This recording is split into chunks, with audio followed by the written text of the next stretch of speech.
तीर्थंकर को मुनि से केवली होते हुए किसने देखा है? तपस्या कर रहे हैं जंगलों में और कर्मों का क्षय करके केवल ज्ञान प्राप्त कर रहे हैं। किसने देखा उनको मुनि से केवली होते हुए? सौधर्म इंद्र तक ने नहीं देखा। लेकिन एक ऐसे तीर्थंकर थे जिनको दो लोगों ने देख लिया केवली होते हुए, और उन दोनों का नाम आप सब जानते हैं। वो थे धरणीन्द्र और पद्मावती। आप सोचो कि इस पंचम काल के एक साधु का आहार देखकर लोग अपने आप को धन्य मानते हैं। जिन्होंने तीर्थंकर को मुनि से केवली होते हुए देखा है, क्या वो प्रशंसा के पात्र नहीं हुए? निस्संदेह हुए, और वो भी ऐसे काल में जब वो भगवान की सेवा कर रहे थे। जब भगवान मुनि अवस्था में थे, वो उपसर्ग का निवारण करने में लगे हुए थे। आज लोग बोलते हैं कि फणा वाली प्रतिमा केवली अवस्था की नहीं है, मुनि अवस्था की है।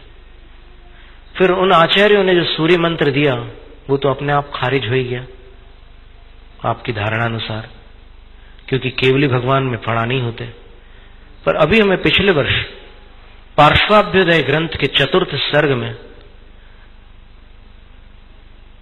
एक ऐसा काव्य मिला जिसको पढ़कर हम स्वयं विस्मित हो गए, क्योंकि हमारी भी वही धारणा थी कि ये फणा जो थे वो केवल ज्ञान से पहले थे। लेकिन उस श्लोक को पढ़ने के बाद समझ में आया कि नहीं, फणा केवल ज्ञान से पहले वाले जो थे वो अलग थे, पर केवल ज्ञान हो जाने के बाद जब उपसर्ग टल गया, तब पुनः धरणेन्द्र ने भगवान के ऊपर फणा मंडल की रचना की थी,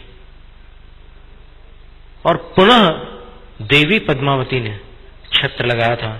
देवी पद्मावती इस नाम से भी कुछ लोगों को संदेह उत्पन्न हो रहा है कि ये नाम कहां आता है। उत्तर पुराण में तो नाम नहीं दिया, धरणेन्द्र नाम दिया और तत्पत्नी लिखा है, तो फिर देवी पद्मावती कहां से आ गई?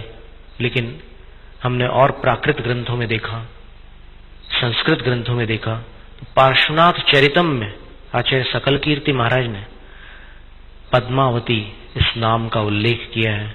और इस ग्रंथ को अमान्य करने से पूर्व आचार्य विद्यासागर महाराज श्री के संग में जो पठन पाठन का एक क्रम चलता है, उसमें जरूर देख लेना कि आचार्य सकल कीर्ति मान्य है या अमान्य।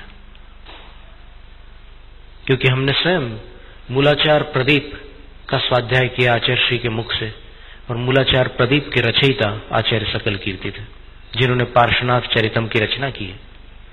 तो वो आचार्य श्री को मान्य होंगे तभी तो उनने पढ़ाया, उनके द्वारा लिखा हुआ ग्रंथ।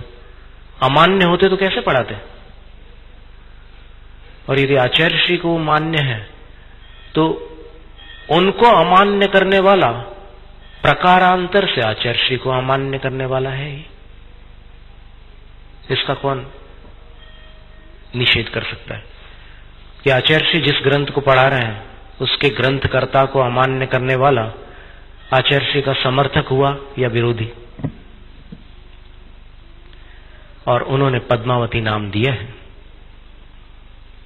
और इसी प्रकार प्राकृत में भी हमें एक पार्श्वनाथ चरित मिला था, अभी वो हमारे पास उपस्थित नहीं है, अन्यथा हम उसके भी नाम और गाथा वगैरह आपके सामने रखते। तो इसलिए ये एक बात हो गई कि वो कितने धन्य थे जिन्होंने मुनि अवस्था से केवली अवस्था में जाते हुए भगवान के दर्शन की और सेवा की। किसी के चौके में गुरु के आहार होते हैं तो उससे कहते हैं कि तुम्हारी लॉटरी खुल गई। और इनकी सेवा करते समय